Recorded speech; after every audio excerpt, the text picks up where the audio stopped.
Can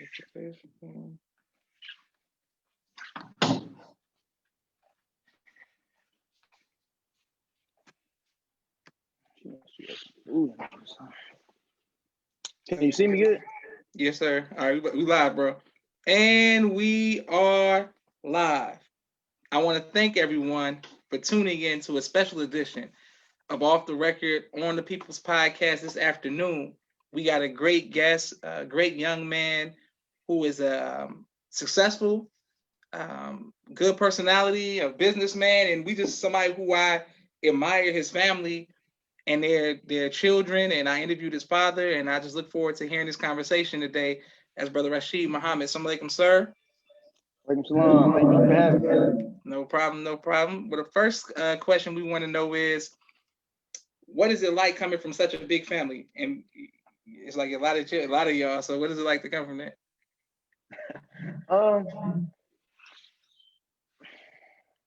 It's fun. It has its pros and cons at times. Okay. Growing up, I'm the oldest. There's 8 of us. I'm the oldest boy.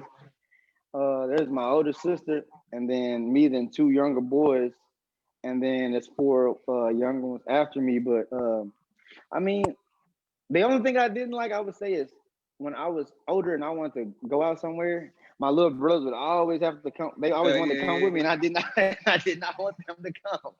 But sometimes they came, and unlike some big families that have, because people think, oh, I was like growing up with a big family. I left home when I was 18, 7 years ago. My younger sisters are, I think, 16.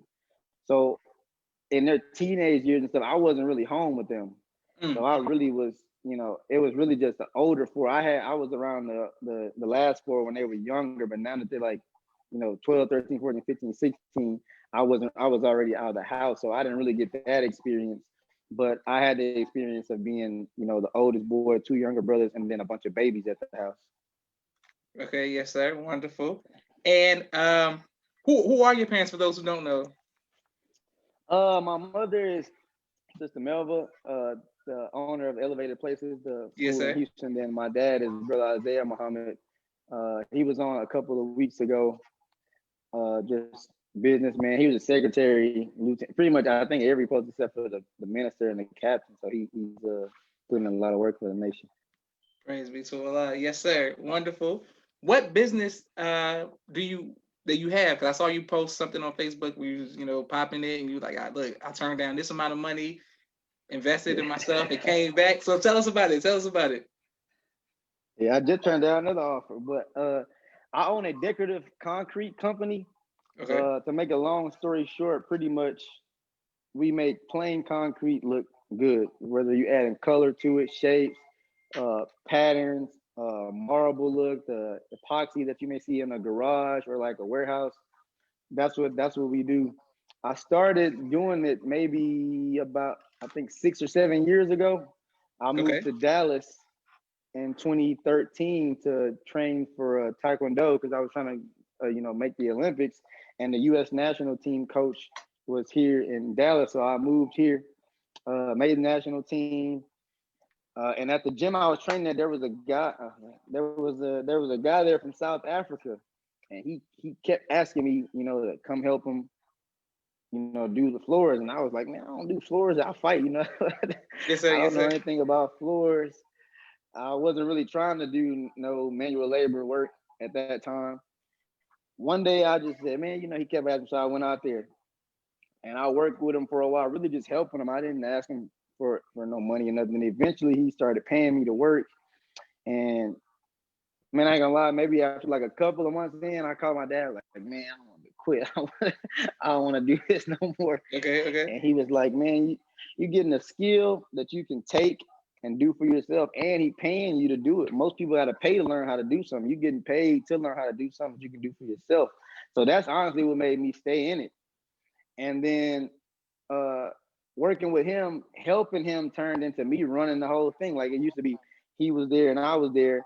Then slowly but surely it turned to, it was just me. I was doing them, picking up the materials, maintaining the store. I was doing everything. So I was like, I mean, I'm fine with that, but I'm gonna have to get compensated a little bit more if I'm gonna be running the whole thing. Yeah. So of course he told me, he couldn't afford to do this and he couldn't afford to do that, which I knew wasn't true because I knew how much everything cost because I was doing it. And so I left there and anytime I have like something for business, I always call my dad. I was like, man, what should I do? Like, go see what you can do, somewhere else. I didn't know what the market was like for, epoxy flooring or people that were hiring for that because I didn't know anything about it. All I knew was him. I didn't know anybody else that did it. Yes, sir. So, man, like within a couple of days, I had like 5 people after I sent them my work. They were like, oh, come in. I had interviews. Then I had one guy that he was like, um, can you come right now? Come to the job right now. I need I need help right now. I was like, yeah. I'll come out there. So I'm helping him and we talking. And he was like, man, I'm gonna be honest with you. I can pay you $150 a day. And I was like, for real? Because the other dude was paying, I wasn't making no money. The other Yeah. dude was paying me $8 an hour, and I was working like 6 to 8 hours a day. So I wasn't making no money. So once he told me that, I was like, all right, I'm sold. So I started working with him, and probably about 6 or 7 months in, well, let me fast forward. When I was working with the other guy, I don't know if you know brother Kahari, sister Rachel, and Yes, brother sir. Yes, sir. Reginald's son. Yes, So sir. he had just finished college. He was, I guess things didn't go his way. He was getting ready for the combine for the NFL. So I brought him down to Dallas. He lived with me for a little bit, and I just showed him how to do it. He stayed up there for like a month, and then he left. Then when I got on with this guy, I was like, "Hey man, this guy looking for another helper. If you want to come up." It was supposed to be for a week, but I don't know how long he stayed. Well, might end up being a year or 8 months because we had work all the time. And so we both just kind of learned. And one day that guy went on vacation. He came back and he like, man, I want to sell the company. And I'm thinking, like, all right, yeah, he's just talking. Yeah. So we just kind of blew it off. And then um, maybe a couple weeks passed, he said it again. So we were like, okay, he's for real. But he had a franchise. So we were thinking about going the franchise route. So we had to go there. We had to fly out to Anaheim to their headquarters Okay. Okay. and meet with the people there. And I was really all for the franchise. I'm gonna be honest. I wanted to go that route because he already had a machine going, and I just wanted to keep on going with what he had. But Kahari didn't want to. That's the Reef in the Russian Reef. So I'm Russian. He's Reef because his Okay. last name was Okay. Sharif. So Okay. they called him Reef. So I wanted to go to I wanted to go the franchise route because it already had, um, he had everything. He had a trailer. Everything was wrapped. All we had to do was hand over and go.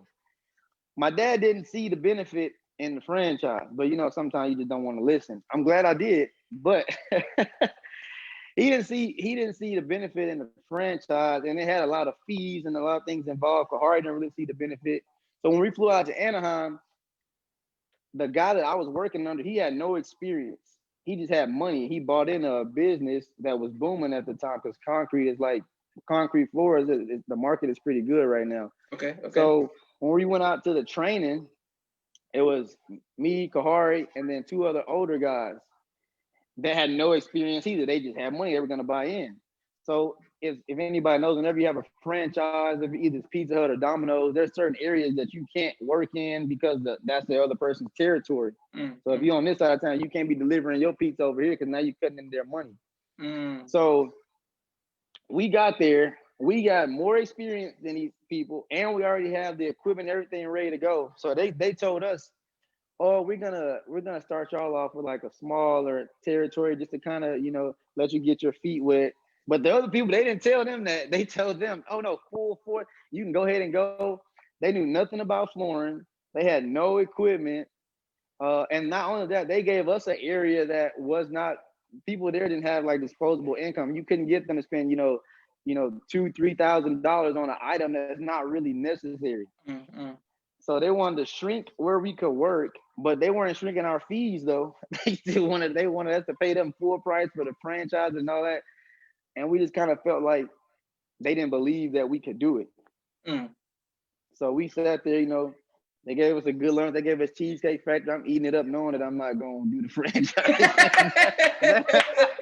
I'm knowing I'm not going to do it now, but I said, I'm already here. Let me enjoy this lunch. So we leave, and then we get back here, and then we just talk to the guy, and we just tell him like, hey man, we just gonna take take the equipment, start our own thing. And he wanted, I could be $37,600 for everything. I Mm. didn't we didn't but we didn't have any money. That was the problem. We didn't Okay. have any money. Okay. So I called my dad, and he's like a, to me, master negotiator, because he certain things I don't, not gonna say embarrassed, but I just feel like I won't ask somebody something if I feel like it's not, if it's something I wouldn't do, I'm not gonna ask.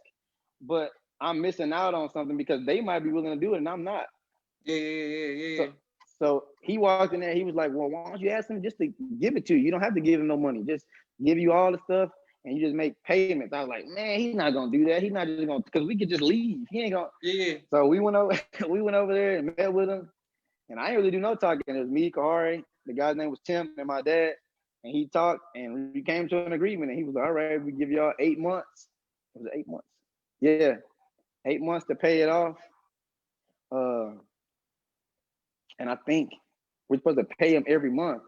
But we didn't hear from him for like 4 or 5 months. So me and him thinking like, man, maybe we don't gotta pay. Maybe we can, all this money we even saved, all this money we even saved, we can split it because we hadn't heard from him.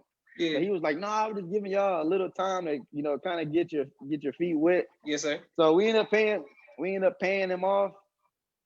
And when we got the equipment from, we were thinking of like a name for the company. And like I said, his name was Reef. Tim, the guy that I worked for, he just have a nickname for everybody. He's like, I'm gonna give you a nickname and I'm gonna come up with one.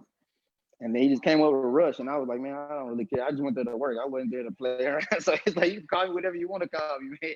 Just have Yeah. my check on Friday. Uh,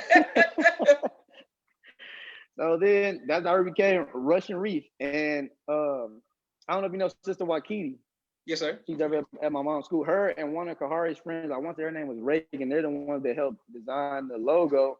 And they kept asking, like, what you think about this? What you think? I'm like, man, I don't, as long as we're getting paid, I don't care what the logo, I don't care what the logo looks like. I'm just trying to make sure that, that business is flowing. So August 31st of 2018 is when we signed the papers to get everything going. And then from there on, you know, um, business, we just kind of, we had ups, we had downs.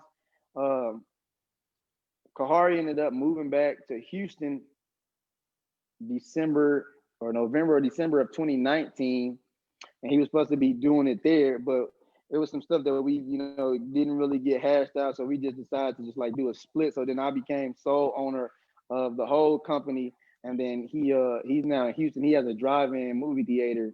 I Yeah. don't know if Yeah. you've Yeah. seen that. Yes, sir. Yeah. Sir. So Yes, sir. so in 19 December or November of 2019, I became the sole owner of the company. So it's really my first full year with it just being uh, myself as the Faithfully so. owner. So a lot more responsibility, but yeah, I've gone from when I took over in December, it was me, and I would just get people to help me that I knew. Now I have 7 employees, and I'm in Dallas and I'm in Austin. Uh, but I know you mentioned that somebody did offer us some money when we first started the franchise Garage Experts, the company that we turned down after the guy was pretty much trying to make it, the new president was trying to make it hard for us to get business, but that didn't work. So after a while, he came to us, offered us like $250,000. I was like, man, that's not enough money for me to, because then you got to sign a non-compete clause saying that you can't, do any floors, and it was hard to turn that money down because I didn't have no money. But I was just like, God, I can't do it. Fast forward to last month, I had a guy. I went to go. I'm pulling into the neighborhood. Man, these houses in here huge. For some reason, they just seem to like me. I finished his job, but while I was there, while my guys were working, he just kept talking to me, and he was like, man, he wanted to invest in the business, and he asked me could he buy in like a percentage for like $100,000. I was like, nah. And then he was like, you know, how about seven? I'll give you $750,000 plus $150,000 to stay on for a year as a consultant. So not almost $1 million. And I was like, nah. And I called my daddy and told him. He said, You turned that down. I was like, yeah. I was like, yeah, I turned it. Yeah, I turned it down. It just to me, I didn't really. I'm not gonna say I didn't go into business to make a lot of money, but you can't put a price on freedom to me. So the fact that I don't have to wake up and tell somebody like, oh, I'm gonna be there at this time, or can I take off today, or that's priceless. And I feel like I can make $1 million by myself. I don't necessarily need $1 million right now. So him giving me $1 million and me giving up my company or 50 or 60% of my company, I wasn't really interested in that. So that was like I said a month ago. The guy actually called me again yesterday and tried to give me another offer, but I'm just trying to. This one I'm actually interested. But, Rashid, see what I'm saying? I'm about to yeah. use that as clickbait. I was gonna be like, man, young man turns down $1 million, woo, woo, 750,000. You like, but this one, I don't know. I might have to go and sell Yeah, it. yeah. Hey, just cut that out. Cut that part out. But but no, because I just feel like the way things are going right now, that I don't need to take that money and get rid of my company. And then I don't even know what I would do. I would probably just. I mean, I just turned 27. I literally, if I gave up my company, I could. People say, "Oh, just get into real estate," but people lose money in real estate too. They think anytime you buy something, they just don't like. Nah, you lose money doing that too. So I know for sure in this business, you don't really lose money unless you mess up. It's not a Mm. risk. It's not like in real estate the market could crash. Once you get your money for your job, you're gonna get the rest of your money as long as you do what you're supposed to do. So Mm. it's really a very low risk. But that's where I am now. So things are going pretty good. I'm looking to expand into another city probably early summer, early spring, late spring, early summer of next year. Praise be to Allah. This is beautiful, and this is inspiration for a lot of young men. So, what advice would you give to the uh, young black men who might be selling weed, selling pills, just trying to come up, just doing something illegal or trapping or something? To how can they be, do something legal like you and come up? Well, I mean, I didn't. I had a lot of friends growing up that did that, but I didn't really. So I was around it, but I didn't necessarily come from that kind of environment. I always did something legal, but I always worked. Like me and Kahari, we had a lawn company. Uh, I sold soap. I had a soap company. Yeah. Brother Ray, the DI, he owned a car wash named Sundance Car Wash. Oh, I ain't know We that. I ain't worked. know that. Yeah, yeah. It was a pretty nice setup. I don't know why it didn't work, but now that I thought about it, like, man, I should bring that back. But we Okay. worked there. Uh, so I always like my dad wasn't really big on just giving us money, but he would set up stuff for us to be able to make money to kind of get you to understand how stuff works. But most people in situations like you said, they don't really have anybody, that can give them that guidance, and they need money like right now. A lot of the time, like most legit business don't work like that unless you're talking about I'm gonna go cut a yard. But I would just say, I mean, the amount of fast money that you can make is not really worth it in the long run because you always got to look over your shoulder or worried about if you're gonna get caught. I can make just as much money and I don't have to be looking over my shoulder. I can drive by the police and I don't have to go. I don't have to be driving like this. I don't have to worry about if somebody gonna try to come and rob me for something that I'm selling. It's just, I mean, you go out, you work hard. It's a sense of satisfaction too that I'm working hard and that I'm providing for something or someone, and it's something that I created or something that we created from scratch. Because nobody really, I mean, we haven't had no loans from no bank. Like the company has no debt. We just Beautiful. worked and paid after we got the machines and everything. That was it. So it really was just us, working. It'd be sometime 2 in the morning. We go to bed, waking right back up at 7 and going to work. It'd be 20 degrees outside. We taking turns. One person go sit in the truck to heat up while the other person is working. So I would just say, find something because a lot of them they don't want to do stuff illegal. They just think that that's the only thing. It's not like they Yeah. want to do that, but and they don't. And sometimes they don't know anything else to do besides like they don't want to work at McDonald's. They don't want to work. So because I've had people. I ran across a young dude in the mall. He straight up told me, when you're in the mall and they try to clean your shoes or whatever, Yeah. and he asked me what I did because he saw how I was dressed. And I told him, and he said, "Look, man, I ain't gonna lie. This is my last day here. After this, I'm about to start trapping." He said, "Cause this ain't this ain't it." He said. So I told him. I said, man, I gave him my card, and I told him to, meet me at the job site the next day. Man, the dude walked. I think he said 3 miles. He called an Uber, some as far as he could go with the money that he had, and then walked the rest of the way with a case of water. But he was selling the waters as he was walking to the job site so he could have money for Uber to go back. So that let me know that, man, he was really, a lot of them will try to work if you can give them an opportunity. Yes, sir. But a lot of times, you know, people in, not gonna say people in my position, but like older generation, they'll look down and be like, they ain't trying to do nothing. And they already think that you feel that way. So then you just push them even further away. But I think if we would just open up a little bit more and try to help them and be patient, because it's gonna take time, that I think we can bring a lot of them to the side to where they're doing legal business because they already have the skills. Because all it is, I mean, you just selling something that people want, whether it be, weed, pills, coke, molly, Yeah, whatever. But it's legal stuff that people want too. absolutely. And that's all businesses, whether it's $1 million deal or a $10 million deal, it's negotiating. They'd be like, man, I got, 2 for 5. Like, I can't do 2 for 5, but I can blah, blah, boom, deal closed. But instead of $5, it's 5 million. It's no different. They just need to be put in, a different situation, a different environments. And I think they'll thrive just as much, if not better, than most. Excellent. Praise be to Allah. And you're getting so much love in the comments. So many people, your sisters and my sisters, some people saying praise be to Allah. Thank you. Excellent. One sec. What I wanted to ask you was, what is the name of your company and how can we promote it? The name of the company is Rush and Reef Concrete Coating. So Rush being myself and Reef being Kahari. And concrete coatings is just what we do. We do coatings over concrete. For a promotion, I have Facebook and Instagram. It's for both of them. It's at Rush Reef CC, and I mean you can share it, like anybody. I mean we don't really travel unless it's a big enough job to go. But if you know anybody in Texas or in the Texas, Oklahoma, Louisiana that's looking for any type of concrete coatings, commercial or residential, just share our profile with them, and that's one of the ways. I really want to do something with the.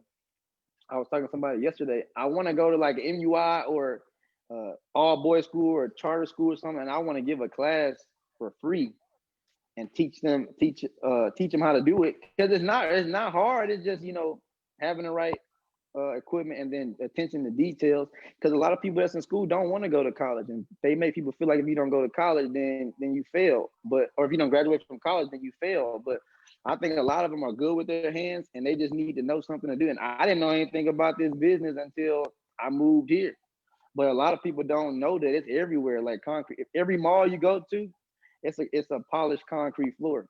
That's big contracts that's out there for people. Home Depot, Walmart, Target, every grocery store you can go to, it's pretty much gonna be a concrete floor. Somebody got to do those. So I wanna teach that, but yeah, to answer the best way to share it or spread the name is gonna be to share us on Facebook and Instagram at Rush Reef CC. Praise be to Allah. We're gonna keep promoting and everybody saying teach, brother, teach me. People reaching out. Yes, reach out to them. Hold on 1 second. My 60-second commercial break for all of the sponsors of this week because I got some more questions for you about growing up in the nation and just your experience as well as on a personal level.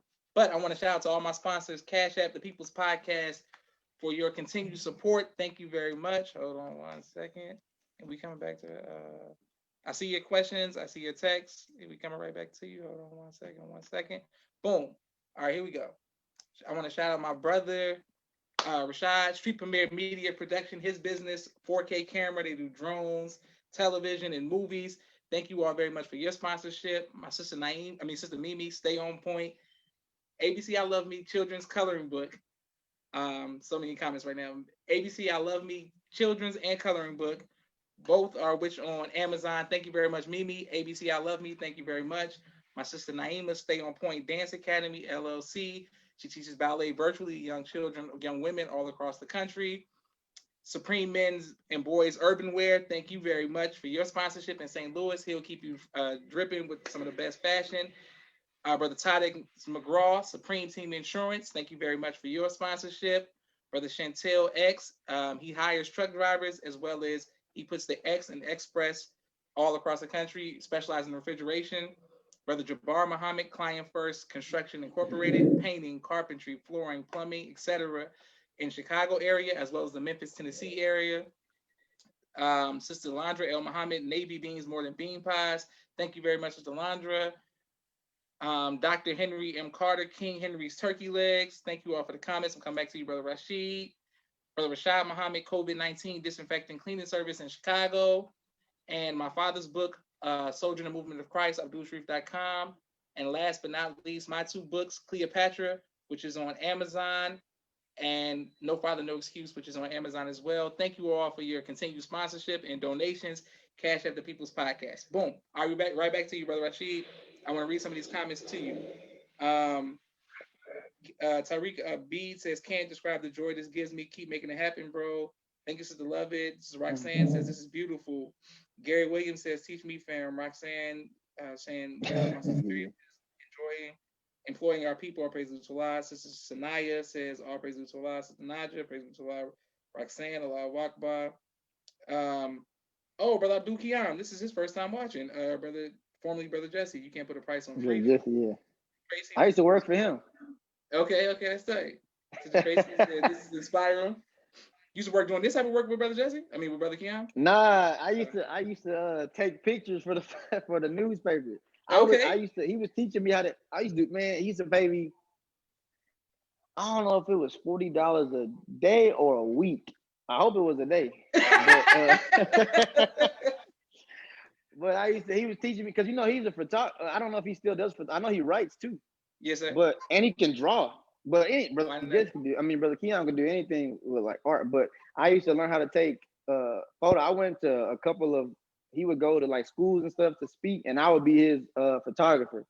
He used to tell me some of my photos are good, but now that I think about it, I don't think they really were. I think he was just telling me that. But yeah, I forgot about it. You said that. I forgot you take pictures for him. Brother William Solomon says, my brother, and of course, Mimi and Naima, everybody else showing you love in the comments. Thank you all. Can't wait to put this on YouTube. Now, my next question for you is, we were training. This is, I don't know how old you were, but this is 2012. We were in Chicago. After the drill competition, we were training with Brother Rashid. And everybody's, doing their karate after the drill competition. And Brother Rashid was like, oh, these are brothers from Houston. They were the Jihad Squad. And he had some other people. And Brother Rashid gets up there, and you just start. What we doing with hands, you doing with your feet. You doing spinning kicks, kicking, hop, pop, pop, flipping. And what got you into martial arts, and what made you, so passionate about Taekwondo? So my mom used to have the first school she had used to be at a house that we lived in, and Brother William was the math teacher there. Mm-hmm. But he also did martial arts, so that was our extracurricular activity. That was our PE. So anybody that ever, I don't know how it is now at the school, but when I was coming up, everybody there did it. You didn't have a choice.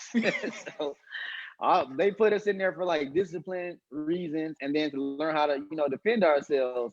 But we started getting into competitions with Brother William and Brother Ruben. May Allah be pleased. I don't know if you remember. Oh yeah, of course we know. Of course I know Brother Ruben is. Yeah, because he drilled. He drilled. Yeah, I know. Yeah. And Brother Vince, I don't think you know him. He wasn't in the nation, but he was around a lot. So we just started training. And then once they moved from the house into a building where MUI is now, where the mosque is, we had a lot more people there. We'd be 30, 40, deep training. We had other schools that would come there and train with us. And we would go to tournaments, man. We would clean house. They didn't know any black people that did no Taekwondo except for us. So we came, if you was black and you came to the tournament, then they knew what school you went to, because there wasn't too many of us. And we was there to hurt people. We had bad. Some people was going there just for fun, but that's just not how we train. Because we had a different mindset. We coming from the nation. We train, the security, how to defend yourself. So our mindset was not fighting for points and all. We were going there like, hey man, if we hurt you, we hurt you. That's what we came here for. Yeah, yeah, yeah, Because yeah. that's how it was at the gym when we fought each other. It was like we friends, but when we get in the ring, like and it would be like that's like it was a big part of our day to day. We would have math class with Brother William, but then in between math class, we doing squats or push ups or block. It was always Yeah. something that we were doing, and a lot of people stuck with it as they got older. Some didn't, but I just kind of stuck with it. And what kept me in it was I took a break, but I kept teaching it. So the more I worked at a school in Sugarland, and I pretty much was the not the lead guy, but like second in command over there because the guy that was I always end up at a company for some reason with people that don't know anything about where they work. Because the guy that was there, he came from boxing, but he married a lady whose dad owned a chain of karate schools. So when I came there, he was a school, so he knew how to teach, which I was learning how to teach. But he didn't know as much about martial arts, but I did. So it worked out. He actually texted me yesterday. It worked out well, but that's what kept me in it. And then Will, people probably always see me in pictures with him. Light skinned guy got a fro. He's Yeah, on. yes, sir, Yeah, yes, yeah. sir. So he's from Houston as well. He trained at a gym in Cyprus called Young Brothers Taekwondo. There was two. There's one in Cyprus, one in Bel Air. It's in Houston, but Houston is huge, so they're about an hour away from each other. Brother William used to train with one of the owners of those gyms. So whenever I needed like some more training or some more partners, because a lot of people where we were at had stopped, so I would go over there and they told me like, man, we don't have anybody for you here, but if you go to Cyprus, there's this guy named Will that trains. I think y'all would be good for each other. So I go over there. We had a couple of sessions, like sparring sessions, and then there was one night we were in. I forgot where we were, but we had a sparring session, and anytime I don't know if anybody that fights, whenever you go to a sparring session, you can tell the serious people there, the people that are there because their parents made them come, or the gym just can't, and the people actually trying to get better. People that trying to get better, they going with everybody. I mean, if they beat you up, then you go with them again because you're trying to get better. So he and I don't know how many matches we fought that day with different people. I was so banged up, I was like, man, I wasn't trying to drive home. So he was like, oh, you can just crash at my house. And shit, ever since then, we never really looked back. I ended up, for the most part, I was at his house maybe like 4 days out the week because I didn't want to have to drive back and forth an hour because we were having practice 2 to 3 times a day when I started training out there. So I stayed at his house. Then he's the one that put me on to the coach that was here in Dallas. So we would come down to Dallas like every other weekend and stay for a week, stay for 3-4 days. And then the coach, he convinced us to move. So we moved down here and after Nationals, which was July. So we moved down here August of 13. And we've been down here ever since, traveling international tournaments, nationals, and yeah, we just pretty much just stuck with it. But teaching is what kept me in it, because if I didn't teach it, I probably would have stopped. But I was always around it, even if I wasn't fighting. You stay around something long enough, you get the itch. It's just sometimes it's too late. You'll start teaching, you'll be 45. You're like, I can't move like I used to. I started teaching when I was 18 or 19, so I was still young enough to jump back into it, and I did. So, and I wanted to quit that a lot too, but my mom was like, you cannot quit until you get your black belt. Because, man, I used to come up with all kind of excuses and reasons not to go to practice. Like, oh, I got a headache. She's like, well, drink some water. Drink some water. It'll be gone by the time we get to the gym. Or I just didn't want to do it because once I went to school, I thought I was going to go to the NBA. And my dad's like, man, brother Kosala, they were like, man, you like 5'7", 5'8", you're not going to the NBA. So I didn't want to go to, none of my friends were doing martial arts. So I didn't want to go an hour across town to go do Taekwondo when I wanted to play basketball at school. I was on the basketball team, swimming team, tennis team. Okay. I tried to join as much stuff as I could, really, so I didn't have to. I joined a tennis team because if you were on the tennis team, the day you had tournaments, you didn't have to go to school because it was the whole day. So that's why I joined that, and I end up getting good at it. But I like to watch tennis, but I didn't want to play. But I joined the tennis team because of that. And then I still play basketball. I mean, before COVID, I was playing every day. I was in the league before they started shutting stuff down. And Okay, okay. but but martial arts, if it wasn't for my mom, I probably wouldn't be where I am because I probably wouldn't have my company, I guess, either. Because I wouldn't have met if she would let me quit when I wanted to quit. I would have never moved to Dallas. If I didn't move to Dallas, I wouldn't have met Mr. Roloff. That was the South African guy's name, and I wouldn't be where I am now. So I want to give thanks to her and my dad because they just wouldn't let us quit something that they said you can quit after you finish, but they wouldn't just let us quit something in the middle of like something that we already started. We had to finish where we started. So I thank them for that. Praise be to Allah. Shout out to your parents as well for doing such a great job with you all. My next question is, what do you do for fun now? Well, basketball is my thing that I did for fun, but outside of that, I like to go out.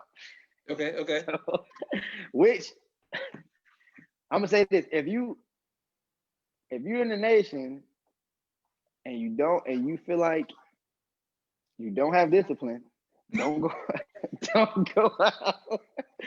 Don't go out. Because none of my friends here in the mall, so I'm the only one that thinks and believes in this a certain way. Like anybody that have me like on Snapchat or Instagram, they see me and Will on there all the time, right? Man, I go out, I have a good time. But I've never drank before, ever. I've never smoked. People think that I do because I'm like, man, you always at the club, you around alcohol, y'all buying bottles. Nah, I just don't. I just like to go out and have a good time. But that's what I was doing for a while, man. I was going out Thursday to Sunday, from 10 to 2 a.m. Thursday to Sunday every weekend for months. That's kind of slowed down. So besides that, we would go to the gym, play basketball. We do bowling. We would have like game nights. Any type of sport. I was in a flag football league for a little while. Okay. So sports is really what I like to do for fun. I tried to get back into playing when they started quarantine. I bought an Xbox. When I turned that thing, I used to play Madden all the time. Madden. Me and my brothers would stay up to 3-4 in the morning playing NFL Street. Yeah. Halo. Man, I know it was when people say it's hard to fast, man, get you a good video game. You sit in that game, we didn't eat, we didn't drink, you don't even move. You stay in. So I was at home, so I was like, man, let me get an Xbox. I played it a couple times. I was like, man, I can't. I'm gonna be sitting in front of this TV. I never move. So pretty much just sports, hanging out with friends, and then I'll go out every now and then. Now it's a little bit different with the pandemic going on, but I actually like working too. Like what I do, as long as I get enough rest in between, then I don't mind going out there and working. So yeah. Oh, somebody comment. Yeah, watching football. I like to watch football. I like to watch football for fun. But speaking of, we come back to the football, but basketball. So Westbrook, he's one of my favorite point guards. They just shipped him out from Houston. Y'all got John Wall. What you think John Wall gonna do for the Rockets? I don't know. I'm not a Rockets fan, but I don't think he's gonna do anything different than Westbrook. So who do you like in basketball? I know football. You hate the Cowboys. That's right. Hey, all praise due to Allah. Growing up, my favorite team was the Pistons. Oh, okay. The Detroit Pistons. Okay, so I had a Detroit Pistons room. There. Because Rashid Wallace? No, my favorite player, he was one of but my favorite player was Chauncey Billups. Okay, I like Big Shot. That was Mr. Big Shot. I had a jersey. I think I had maybe 10 jerseys on the wall. 7 of them might have been his. I had Tayshaun Prince, Richard Hamilton. Yeah, Tayshaun Prince was clutch. Wallace. Yeah. Antonio McDyess, Torrey Hunter. Yeah. I had all of them. That's when they beat the Lakers and they had Kobe and Shaq. And they lost to the Spurs in 7 games. Yeah. But that was my team. And they didn't get dethroned really until the big 3 for the Celtics came together. And then they ended up losing to LeBron. And the team got broke up. But My favorite. I don't have a team now because the players move too much. Back then, it was like the Pistons were together for years. But if I had to say I had a team, I like the Warriors. But of course, people are gonna say I'm a bandwagon, but I guess so. But I just like how they. That's fine. Where do I sign up? I sign up bandwagon fan. I like. Well, let me not say I like the Warriors because if Steph and Clay leave, I'm gonna watch them. So basketball, I like players because they move Same around thing. so much. Yeah, same thing. But I don't think John Wall. I mean, he tore his Achilles and he's the same player as Westbrook. I don't know how he's gonna come back and actually help the team. But I actually don't like any Houston sports teams. None of them are my team. I just know you hate Dallas and you like the Eagles. That's all I know. That's all I know. Yeah, the Eagles. No, now with the Eagles, no matter who they trade or who they give, that's gonna be my team. I don't move with them because of players. Like if you leave, now you ain't. Hey, now you the enemy. Now you the enemy. But I like the Dodgers is my baseball team, and they end up yes, I'm aware. playing the Astros. So I call a lot of flag. Yeah, and then like basketball is just players. So when I vote against the Rockets, some of my friends they give me hell because I don't, But I'm like, I don't got. Oh, I don't like the Texans, but the Texans weren't in existence when I was growing up. We didn't have a football team in Houston. So the Oilers had already left. So then when Donovan McNabb, he was the first person I ever saw play, and I've been an Eagles fan since '99. So. Hey, McNabb was my favorite quarterback before Tom Brady. It was McNabb. McNabb was my favorite quarterback coming up.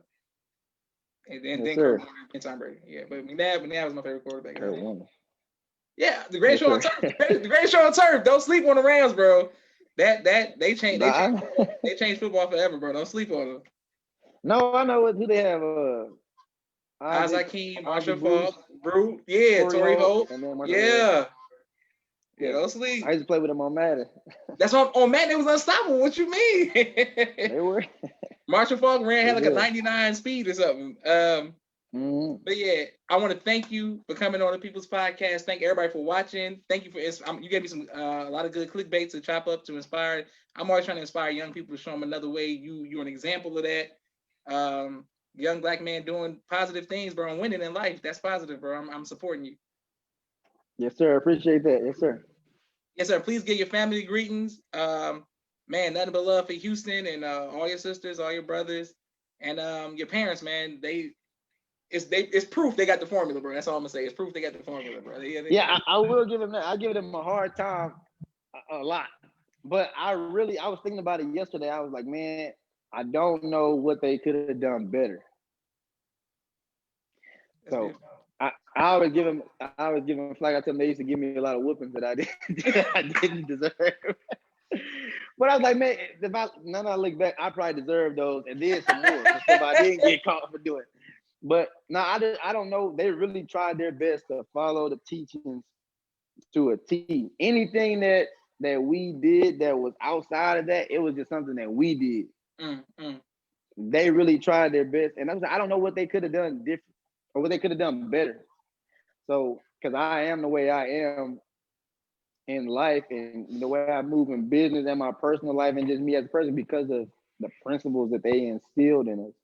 So I think that they felt comfortable, that they did all they could and they could send us out into the world and we would, they wouldn't have an issue with us ever having to worry about, are they going to get into this? Are they going to have these kind of problems? Because they instilled into us the teachings of Rashid Muhammad and they feel like when you do that to the best of your, because nobody's perfect, but they did it to the best of their abilities. I feel like they felt as if they couldn't go wrong. And so far they haven't. Praise and my sister's going to be way better. They man, even my little brothers. I'm not where they are right now. I'm not even. They're gonna be something special. Yes, sir. I'm not even. Yeah, I'm not on their level. Well, I follow a lot of your siblings on social media, and I see them doing things, traveling abroad, speaking Spanish, all kind of countries. Your whole family, y'all do it big. So, way to represent Islam in a positive way, bro. May Allah bless you and your family, and thank y'all for watching the People's Podcast. All right, thank you for having me.